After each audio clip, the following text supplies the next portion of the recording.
চেন্নাই কি আইপিএল এর শেষ ম্যাচ খেলে ফেলেছেন ধোনি? উত্তর দিয়েছেন মাহির বন্ধু। এবারের আইপিএলে রবিবারই ঘরের মাঠে শেষ ম্যাচ খেলে ফেলেছে চেন্নাই সুপার কিংস। রাজস্থান রয়্যালসকে সেই ম্যাচে তারা হারিয়েছে 5 উইকেটে। মহেন্দ্র সিং ধোনিও কি ঘরের মাঠে শেষ ম্যাচ খেলে ফেলেছেন? ম্যাচের পর উত্তর দিলেন তার ঘনিষ্ঠ বন্ধু সুরেশ রায়না। আইপিএলের এই ম্যাচে ধারাভাষ্য দিচ্ছিলেন রায়না।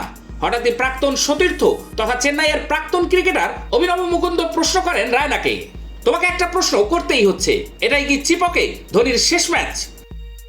উত্তর দিতে সময় নেয়নি রায়না, সঙ্গে সঙ্গে বলেন একদমই নয়। আসলে জল্পনা শুরু হয়েছিল চেন্নাইয়ের একটি পোস্ট থেকে।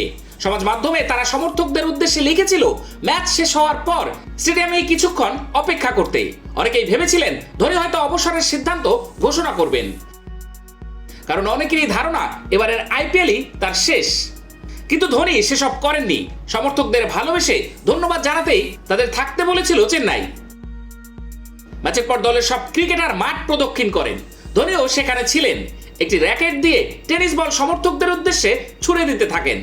সেই বল নিয়ে কারাকারি পড়ে যায়। শুধু তাই নয়, মাঠে ধোনির সঙ্গে দেখা যায় রায়নাকেও। ধোনির অনুরোধে একটি র্যাকেট দিয়ে কয়েকটি বল দর্শকদের ছুড়ে দেন রায়না।